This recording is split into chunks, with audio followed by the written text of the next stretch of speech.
Author is funded by the Pacific Northwest Writers Association, supporting writers from pen to publication since 1955. To learn more about the PNWA and their yearly conference, please go to pnwa.org.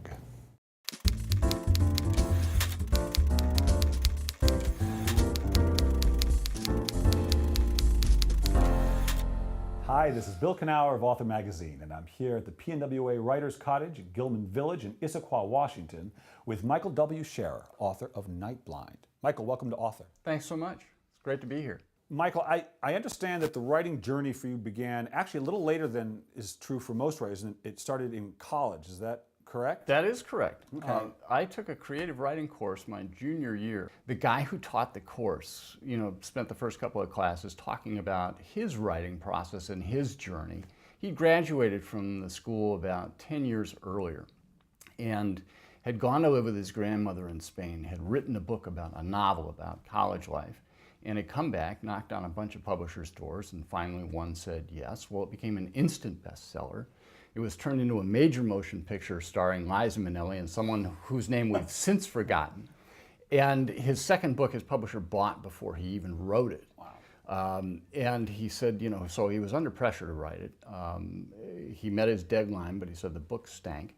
The critics hated it, and nobody bought it. So where he was when we met him, he had married, moved to Taos, New Mexico, was writing articles for a muckraking newspaper, and had been working on his third book for 6 years.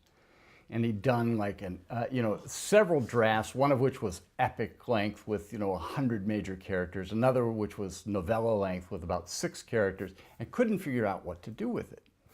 And I thought, man, this is the life. You're right. You write a novel, it becomes an instant bestseller, you sell the movie rights, and then you move to Taos and sit around a pool thinking up your next book. This is great. I love it. You didn't hear all the drafts? Right. Yeah, that was in there. But so the novel he was working on at the time was published the following year. Okay. After I took this course. The guy's name was John Nichols, and his first book was The Sterile Cuckoo. And the book he was working on when I met him was the Milagro Beanfield War. Really? Yeah. And it just, which Wow. was so cool. Looking back on it now, I think that was a really cool opportunity to be able to learn from a guy like John Nichols, who is a fabulous writer. And at that point, had you been bit by the writing bug? Yes. So describe to a listener who's never been bit by that, but who might be someday, what does that mean? It's an interesting process because I read an interview with Tom Clancy once, and Tom Clancy's maybe not the best writer in the world, but he turns out a lot of stuff, and he's definitely a guy that you turn the pages when you read him. He was asked if his sons were going to go into the business. He said, "God, I hope not. Writing is like digging dirt."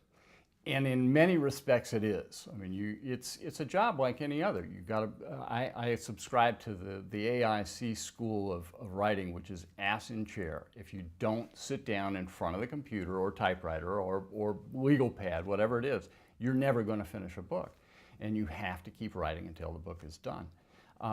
But for me, it's once I'm in that chair, I can't not write, and even if I'm away from the chair, I can't not come back to it and try to get those stories on paper. There's something about the writing process, as hard as it can be, and as much like digging dirt as it can be at times, there are times also when it's just glorious. It's so much fun when the words come. I've always likened it, and I know this is an odd way to look at it, but I do like, at its best, it feels like a relationship to me. I mean, relationship with this, what you might call your imagination. It's definitely a relationship, and it's a love-hate relationship. Yes. It's really what it comes down to. There are days, yes, when I absolutely hate sitting there because nothing's coming. But there's nothing worse, is there? No. You feel like this is it. This is it. The well is dry. It's gone dry. I mean, there's no way. I'm never going to finish another book. But you keep slogging along and putting words on paper. And the nice thing is, where the process really gets good is you go back and edit. As long as you get it down, then you've got something to work with. Right. I always think that one of the tricky things that can happen is your characters, if you really get into the flow of dialogue, they could say something and you say, that belongs, but that changes things. Yes. And you think, do I take it out or do I follow where this character seems to be pointing? Oh, I follow it. Yeah. I say, where's he going? Right. you know, and you kind of follow the natural progression of the conversation and see where those characters are going with it. And yeah, that's part of the surprise. And if you aren't surprised, you're probably not doing it right. You know, I always think one of the challenges for a writer, whenever I teach people, I say, your number one thing you got to remember is that you've got to believe in the story before anyone else does, because you're the first one, it's in you, it doesn't exist anywhere else. That's right. And so even established writers have to remember that they have to keep their connection to what they believe in about the stories they're telling. I think that's very true, and that's what makes writing very hard for me, because again, I have to know what I'm writing about. So plotting is the most difficult thing for me. Do you not enjoy it? No, that is just difficult to think of. Okay, what hasn't? It's all been done What before, hasn't, right. But in terms of how you tell the story and what's going to make sense. I mean, what is the reader not going to say? I'm sorry, but that doesn't suspend my disbelief. Right. You know, I'm not going with that. So you've got to come up with believable stuff, but also things that will surprise the reader. And that, for me, is very difficult. I agonize over plot. Yeah. Yeah. Once I've got that roadmap, though, it's sort of like, okay, I can go with this. I always think that when I'm trying to write something that has some sense of suspense to it, and you don't want to tip your hand, because there's always a question of what's going to happen, right? I mean, that's part of the suspense. I always feel like I'm a bit of a stage magician, trying to keep the audience's eyes over here so they don't see what I'm doing over there. Does that make sense to you? It does. And as a matter of fact, I got a lot of, the criticism I got on my most recent book was exactly that. People said, gosh, I couldn't follow the plot. It was too complex. There was too much going on. There were too many characters, or whatever it was. And I was like, but if you tip your hand, who's going to keep reading? Yeah, I think it's more fun to discover both the protagonist as a character and also what's going on around the protagonist in degrees. You know, you don't want that backstory and 5 pages of exposition in chapter 1. I've got one more question for you, Michael, and what I'd like you to do is finish this sentence for me.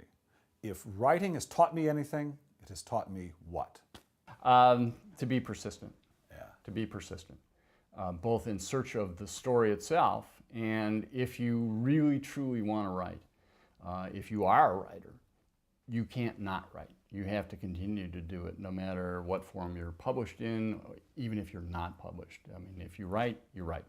And I think persistence is the key to that. It's, again, AIC. You sit down and you do it.